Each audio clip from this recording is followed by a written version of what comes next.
tayong magiging tarakli.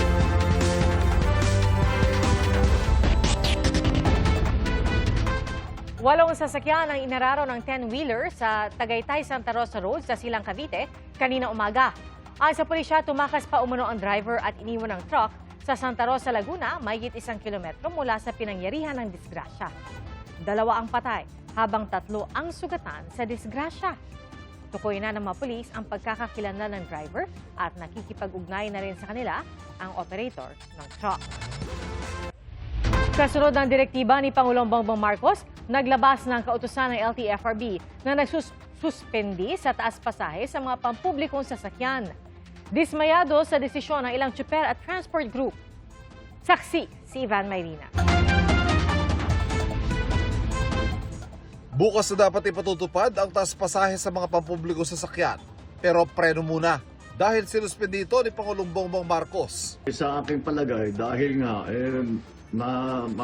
may problema pa rin tayo dahil sa gera sa Middle East, ay sabi ko siguro hindi ito ang panahon para magtaas ng pamasahe para sa ating mga kababayan.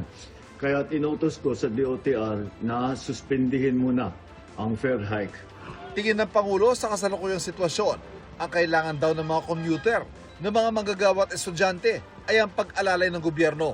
Ang dagdag bawi, ikinadismaya ng mga tsuper at transport groups na iniindang halos dumoble ng presyo ng produktong petrolyo. Kung tutusin, alikabok lang yun, yung pisong yun. Kumpara sa diesel na kinikonsumo namin sa araw-araw na pamamasada. Titigil na lang po kami yan. Barya na lang, piso na lang ay binawi pa. Pinaasa tayo, hindi pa nai-implement, binawi na. Ito po yung masakit sa atin. Purong sulong, laban bawi, itong ating pamahalaan sa gitna ng krisis.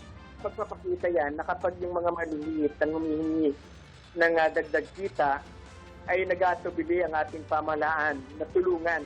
Pangako ng Pangulo sa sektor ng transportasyon. Huwag po mag-alala ang ating mga transport workers dahil mamadaliin po namin, dadagdagan po namin ang suporta sa inyo para naman ay hindi kayo masyadong mahirapan.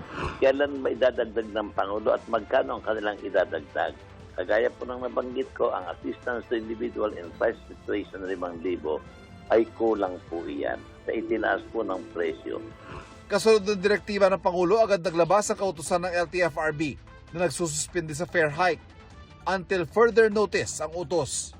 Sinimulan na kahapon ng DSWD ang pamimigay ng tig 5,000 piso ayuda sa mga tricycle drivers sa Metro Manila. Malaking tulong nga raw ito para kay Oyo Boy. Sa tricycle ko rin po kasi medyo may sira po. Sobrang napakahalaga po kasi tulad ko, may pinagdadaan din kahit nalaking tulong po. Pero may ilang wala sa listahan.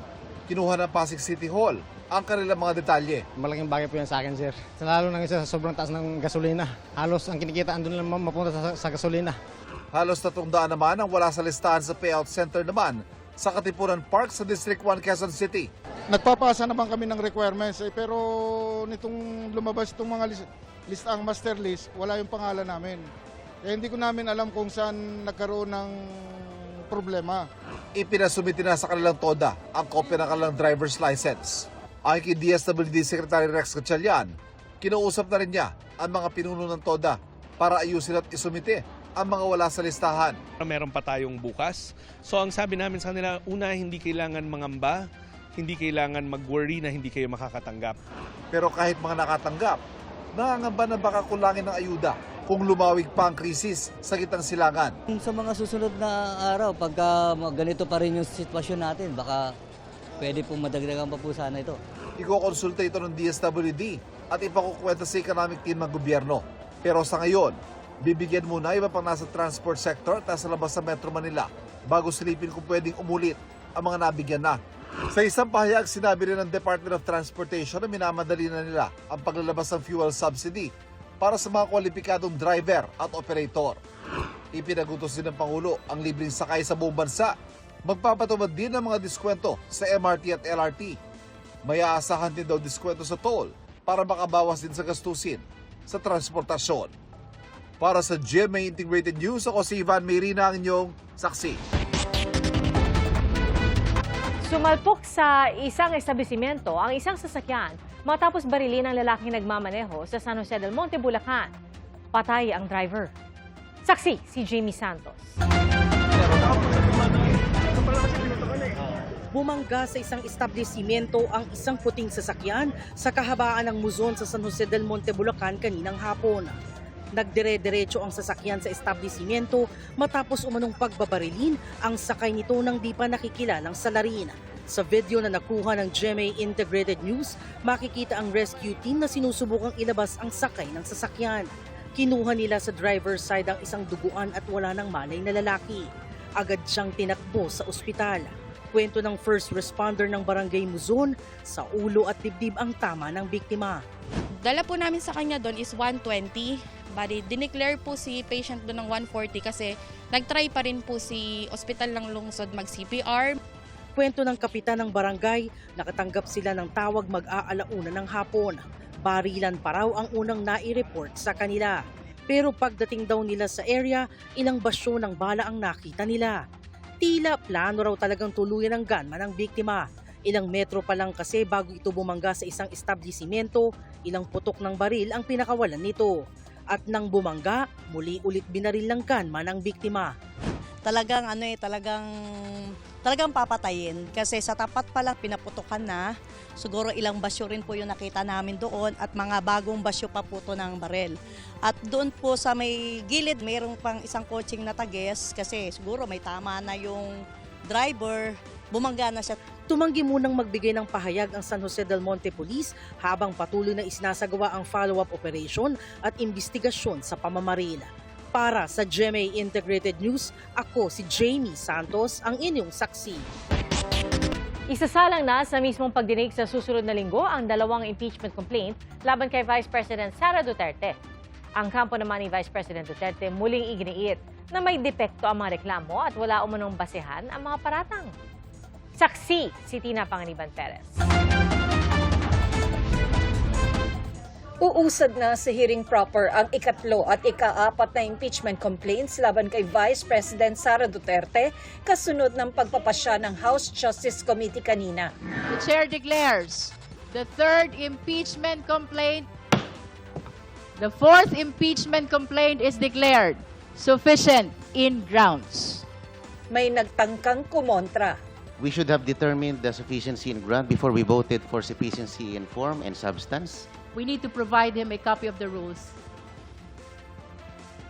Again, the proceeding before the Justice Committee, Honorable Marcoleta, is summarized into 5. And you can confirm this from the rules of impeachment adopted by the 20th Congress. 1 is form, 2 is substance, 3 is ground, 4th is hearing proper, and 5th is the determination of probable cause. After that, we go to the plenary. Basahin po natin yung rules para hindi po tayo nalilito at nang sa ganun po ay maiwasan po natin yung mga tanong na maliwanag naman po sa ating rules. Isinusulong na grounds o basehan ng dalawang reklamo ang culpable violation of the Constitution, betrayal of public trust, graft and corruption, bribery, and other high crimes. Kabilang sa mga alegasyon ang umano'y maling paggamit ng bise ng kanyang confidential funds, umano'y di maipaliwanag na yaman, at umano'y pagbabanta sa buhay ng Pangulo. Sa Consolidated Verified Answer ad Cotalam ni Duterte, pinulaan niya ang komite saan niya'y double standard nito sa pagtalakay ng impeachment complaints laban sa kanya at kay Pangulong Bongbong Marcos. Hindi ito gaanong tinalakay ng komite dahil hindi naman daw isa-isang sinagot ang mga alegasyon. It alleges violation of due process and failure to state ultimate facts. And these are matters which should not be addressed to the Justice Committee. This should be addressed to the Supreme Court via a petition. I maintain the position that the committee observed the necessary requirement of due process. As a matter of fact, the filing of answer is part of due process. Nakatakda sa March 25 ang unang araw ng hearing proper. Ayon kay Luistro, bibigyan ng notice si Duterte at ang mga complainant para humarap sa komite.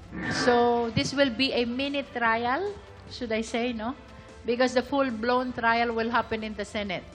What is important is to give ample opportunity to the complainant to present their witness and evidence per ground. Nasa bise na raw kung dadalo siya sa pagdinig. This is her prerogative. Her presence during the hearing proper and even her presentation of evidence is actually part of her right to due process. Hindi pa tinalakay ng komite ang mga mosyon ni Akbayan Party List Representative Chel Jokno para kunin ng House Committee on Justice ang protective custody sa nagpakilalang dating aide ni VP Duterte na si Ramil Madriaga at sa pagsabina sa mga financial records na konektado sa bise. Tatalakayin daw ito sa hearing proper. Ang abogado ni Duterte muling iginiit na may malalim na depekto ang mga reklamo laban sa pangalawang Pangulo at wala umanong matitibay na basehan ang mga parata. Our position remains unchanged. No? The complaints for us really suffer from a fundamental defect because they are based on conclusions, speculations, on narratives that are not anchored on the ultimate facts na sinasabi na rin natin sa answer namin. Ipinaliwanag din ni POA kung bakit hindi detalyado ang isinumite nilang sagot.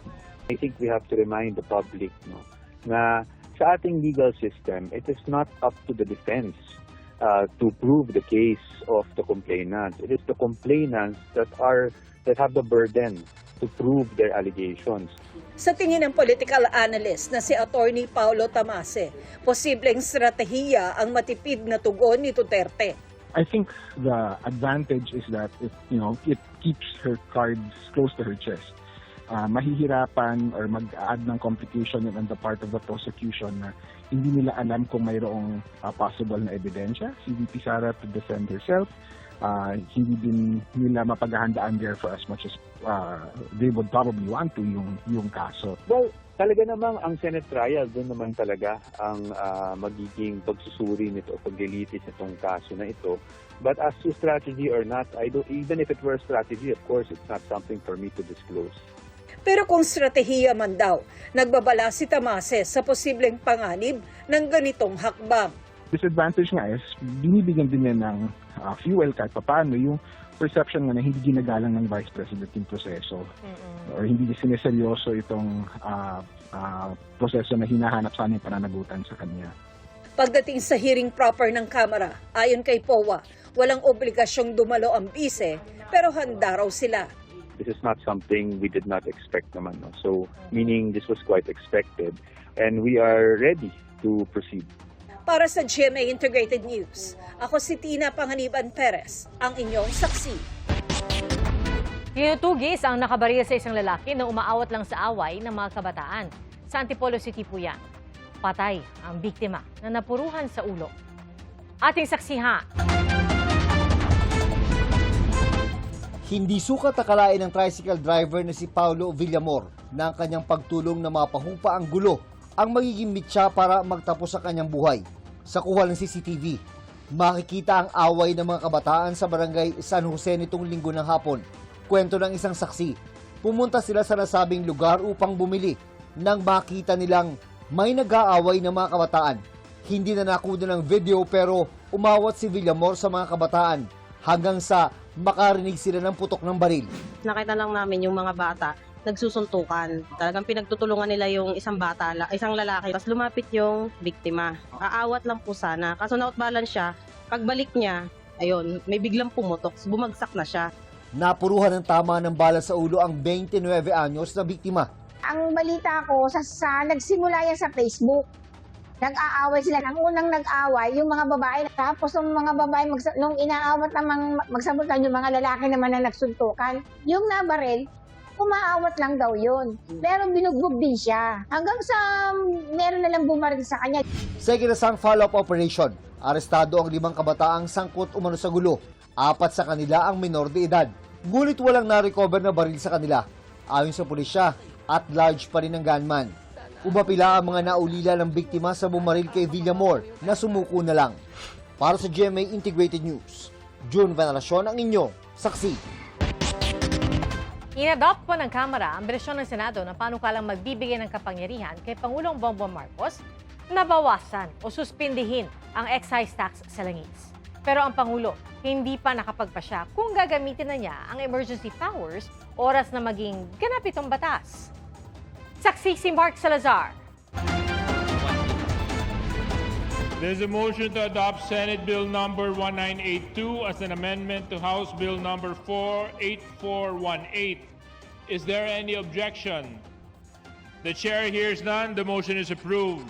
The Senate Bill number 1982 is adopted as an amendment to House Bill number 8418. Para mapabilis ang proseso, nagdesisyon na ang Kamara na sundin ang bersyon ng Senado sa panukalang pagbibigay ng emergency powers para kay Pangulong Bongbong Marcos para bawasan o suspindihin ang excise tax sa langis. Sa bersyon ng Senado, 3 buwan ang effectivity period ng emergency powers, maliban kung patuloy ang pagtaas ng presyo ng Dubai crude oil per barrel. Pumayag na rin ang Kamara sa gusto ng Senado na gawing automatic ang pagbawi ng emergency power kung bababa ang presyo ng krudo sa $80 per barrel.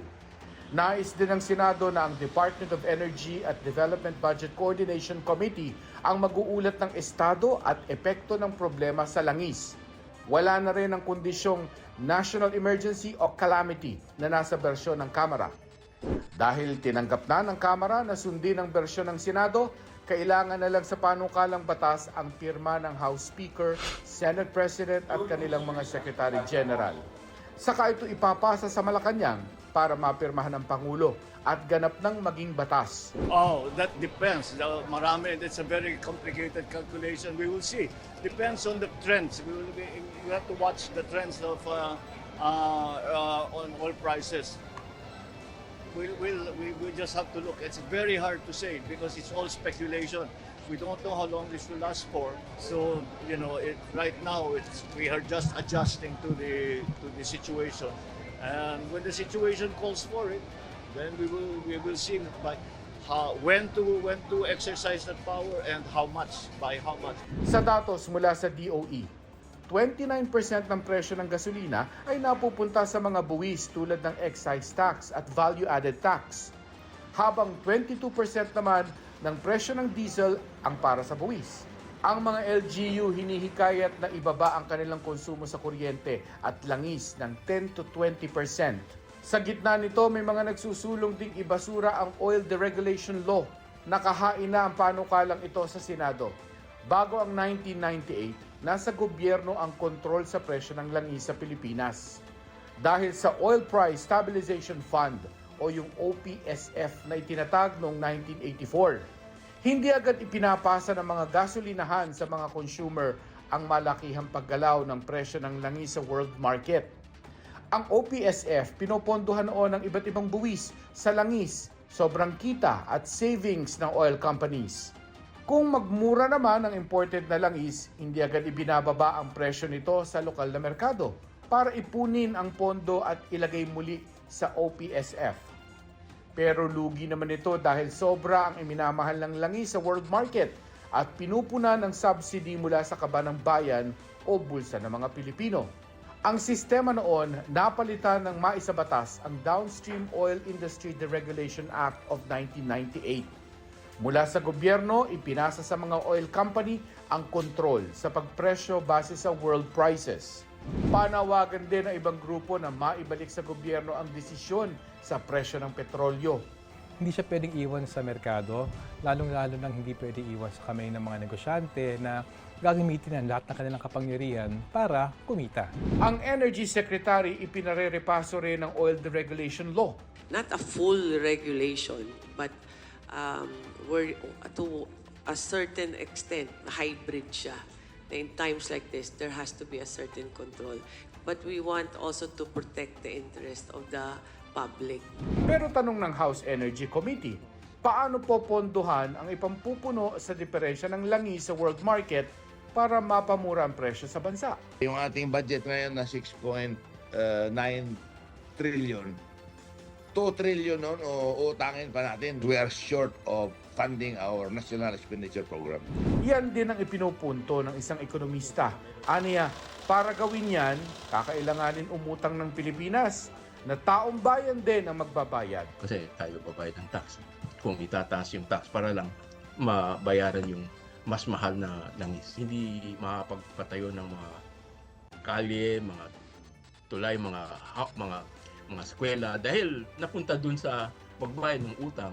Para sa GMA Integrated News, ako si Mark Salazar, ang inyong saksi.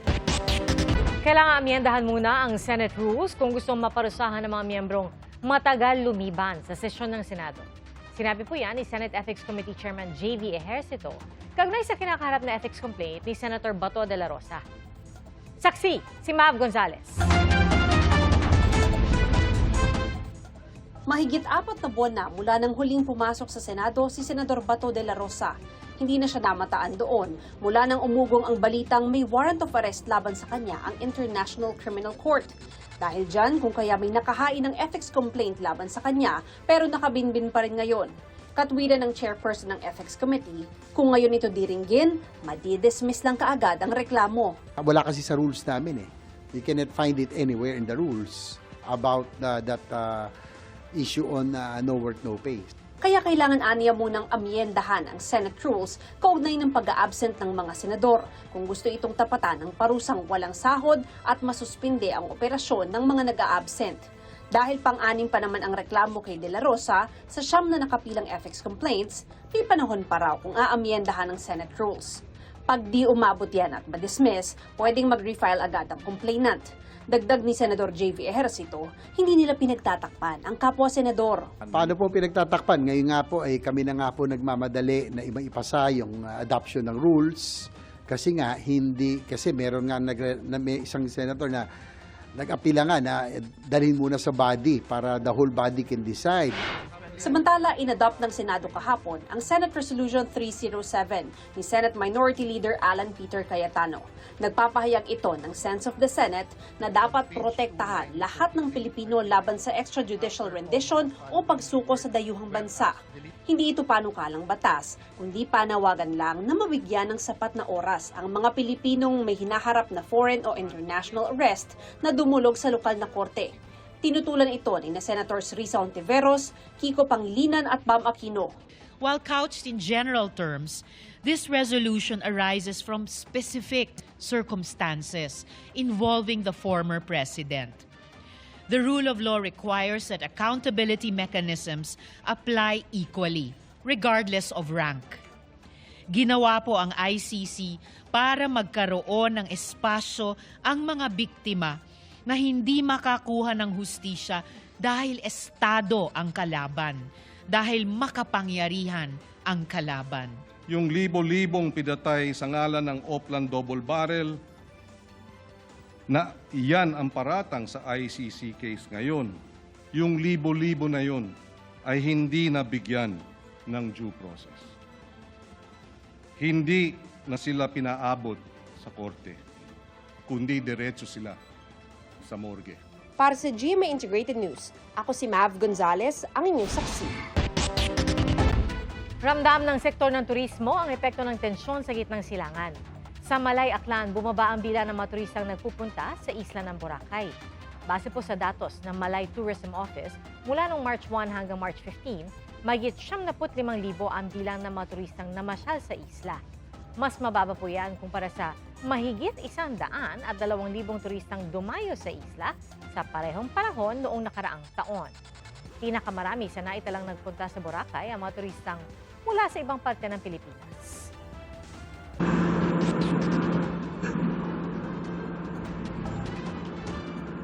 Kasabay po ng malakas na tunog ang pagsulpot ng isang fireball o bola ng apoy sa kalangitan sa Ohio sa Amerika. Ang sa National Weather Service at mga siyentipiko, namataan din ito sa ilang lugar sa Amerika at sa Canada. Posibleng may kaugnayan daw ito sa meteorite na bumagsak malapit sa Cleveland. 2 ang patay ng salpukin ng delivery truck, ang isang multicab sa Pagbilao, Quezon. Nagkawasak-wasak ang multicab at nagkalat sa daan ang mga karga nitong prutas. Dead on the spot ang driver nito habang sugatan ang kanyang kasama at isa pang pasahero. Sugatan din ang driver ng truck na nahulog sa creek. Naipit sa loob nito ang pahinante na wala ng buhay nang natagpuan. Ayon sa pulisya, nawalan umano ng preno ang truck habang nasa pababang bahagi ng kalsada. Patuloy ang investigasyon sa disgrasya.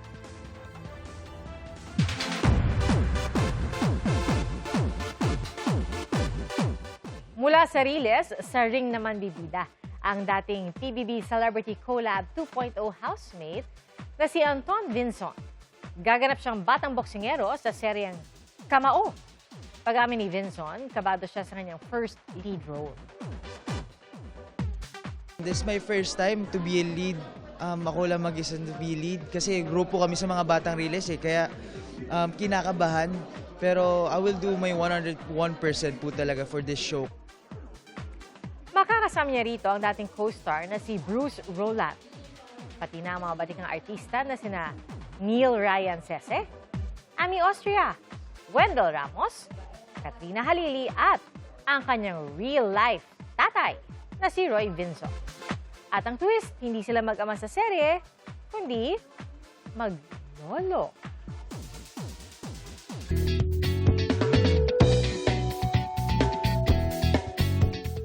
Aliw ang video na isang turista sa Baras, Catanduanes. Napagapang kasi siya at nag-alas sa dako. Bakit? Ating saksihan. POV, namamasyal ka tapos nakasalubong mo to. Ay, sa dako yarn. Ito namang si ate nanggugulat. Turista talaga yan sa Baras, Catanduanes. Kwento ni Hughes Cooper Catanduanes Motor, sobrang lakas ng hangin sa Binurong Point at sa apat na magkakasama, si Alia lang ang naglakas loob umakyat sa Point 1. Pero mahirap maglakad sa gilid ng bangin dahil sa lakas ng hangin. Isang maling hakbang, magiging kwento ka talaga. Kaya literal na gumapang na lang siya pabalik. Biro tuloy ng ilang netizens, mukhang napaaga ang labas ni Sadako. Sabi naman ng iba, di bali nang magmukhang multo kaysa madulas at maging kwento.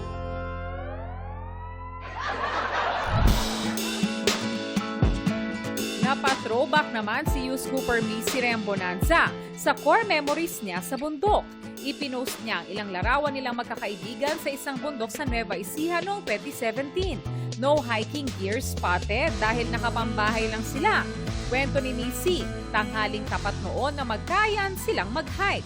Kahit nakatsinelas lang at may dimpo pa sa likod, tumakas pa raw siya para makabanding ang mga kaibigan. Mauulit pa kaya ang kanilang hiking? Para sa GMA Integrated News, ako si Von Aquino, ang inyong saksi. Mga kapuso, salamat po sa inyong pagsaksi. Ako po si Pia Arcangel para sa mas malaking misyon at sa mas malawak paglilingkod sa bayan. Mula sa GMA Integrated News, ang News Authority ng Filipino. Hanggang bukas, sama-sama po tayong magiging saksi!